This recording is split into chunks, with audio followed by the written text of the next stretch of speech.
New Mexicans are voting in record early and absentee numbers. Already, the state's turnout has already topped 50%. That's a tally that could approach 60% even before Election Day. There's a lot that plays into turnout. So here to sift through it all is our line opinion panel. We've got Tripp Jennings from New Mexico In Depth. Another guest we're always glad to see is Christine Sierra. She holds the title of Professor Emerita from the UNM Political Science Department. And we welcome back UNM Professor Gabriel Sanchez. Among his many appointments, he is the Director of Research for Latino Decisions. Always good to have all you guys here. Now, we've heard from a number of people that conventional wisdom surrounding high early turnout favors Democrats. But Gabe, we're in a different world now, meaning Friday night going into next Tuesday. What's your sense of how this all plays out? And specifically, who turns out where, when, and for what reason? Yeah, great to see you, Gene. Great conversation. Great to see Christine and Tripp. I hope everybody's well out there. So I'll jump right into it. Conversation. This has been the election of our lifetimes, and New Mexicans clearly are reflecting that in their turnout numbers.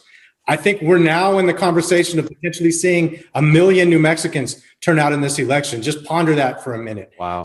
Driving that enthusiasm. Top of the ticket, obviously, President Trump is arguably the most polarizing political figure, at least of my lifetime, where he generates a ton of enthusiasm among his base. And you're going to see Republicans turn out in large numbers on Election Day, but obviously is a major mobilizer for Democrats. So he's pushing a lot of the turnout. Our polling across the country suggests the number one issue on the minds of voters is COVID-19 relief, right? And addressing the pandemic. So you've got that's fueling a lot of energy and enthusiasm. And I think really importantly, but not talked about enough, is the institutional dynamics that are in play in this election. Because of COVID, New Mexico, like many other states, have made voting much more accessible than we ever have, at least in my lifetime, giving folks more access to mail-in ballots. You're seeing that reflected in the numbers. So I think all of those things, right, are generating a level of turnout that we just not have seen. I think, to answer your question about what are we seeing in the numbers right now, Democrats have a huge advantage, particularly in the in-person early vote. Roughly 95,000, 100,000 vote advantage. I think Democrats are really excited about that, but our polling has consistently said that Republicans much more likely to wait until Election Day and are going to vote in person, primarily because they're not afraid of getting sick with COVID-19 from going to the polls to vote. So Democrats out there, yes, you're excited about your lead, but we're going to see that lead shrink on Election Day. The multi-million-dollar question is, are there enough votes out there for Republicans to make up the difference? Good point there. Hey, Tripp, every election we hear about these so-called new voters in quotes. But, are there really that many new voters out there? I mean, what do the numbers show and how impactful might they be if it is a sizable group? I have not seen a lot of numbers around new voters. I have anecdotal stuff that I can talk about. I'm sure that Gabe and Christine can talk more thoroughly about this. I will say this. I have a 21-year-old, and I know some of his friends, and they're voting. I mean, this is something that has grabbed their attention. And I see that among friends in other states who have young ones who are now voting. I think that I saw a story nationally about young people turning out at greater numbers. At the same time, I think that one has to be, cognizant that President Trump turned out new voters in 2016. I think there's a lot of folks who are going to be turned out on all sides because, as Gabe said, this is the election of our lifetime. I've never seen anything like this, and I lived through 2000. All of us have, and it's striking. It's interesting, isn't it? Christine, the Republican Party earlier filed 2 lawsuits, but this week, one over access to poll watchers and the other over ballot drop box security. The court refused to hear the first. And what's the significance of that? Is there a bounce for New Mexico with that decision?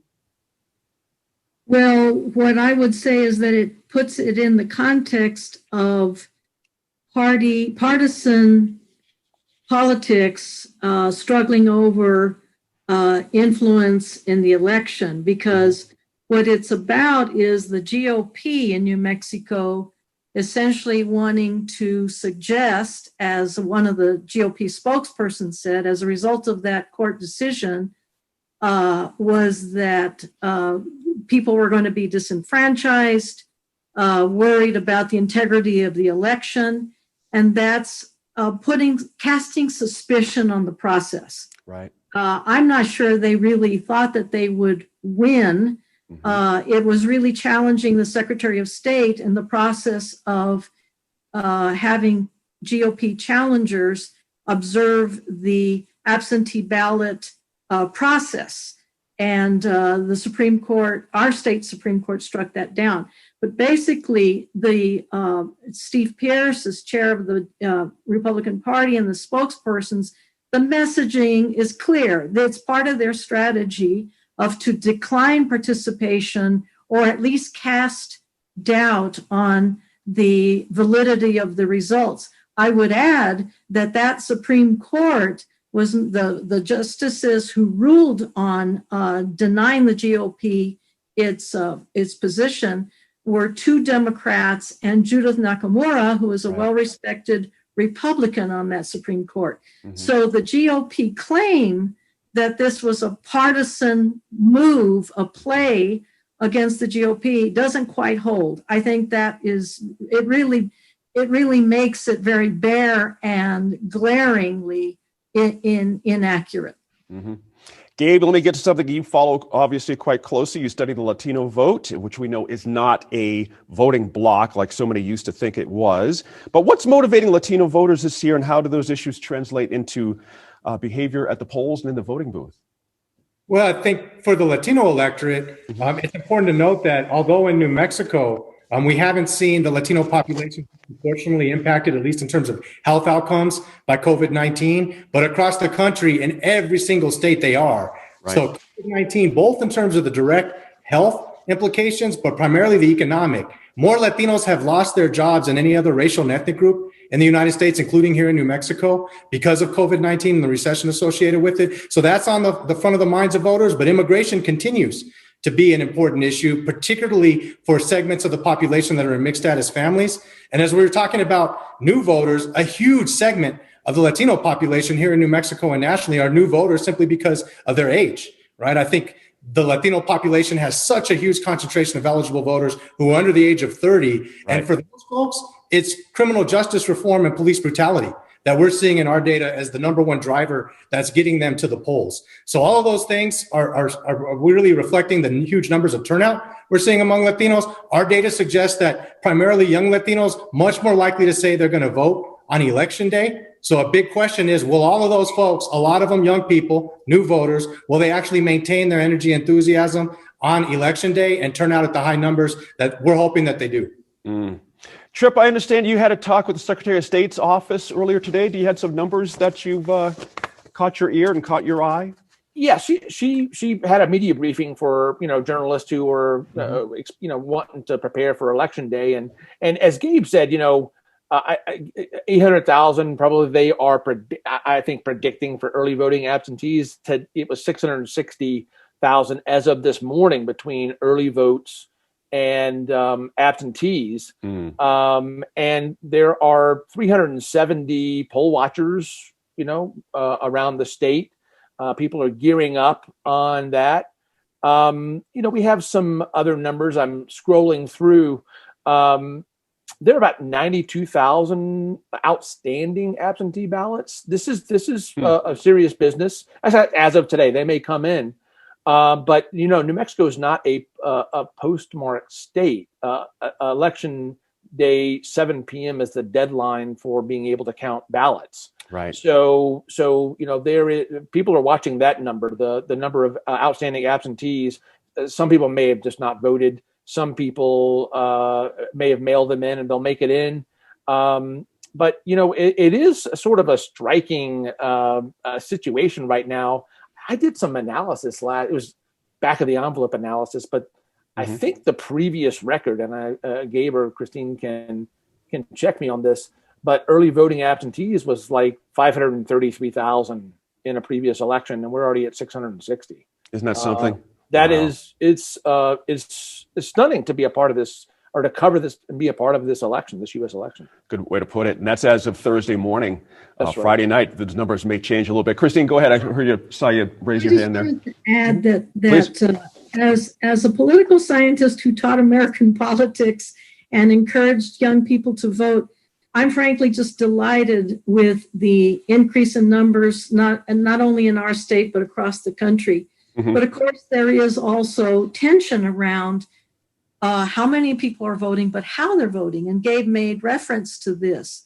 We seem to have a tension between early absentee ballots being cast versus election day.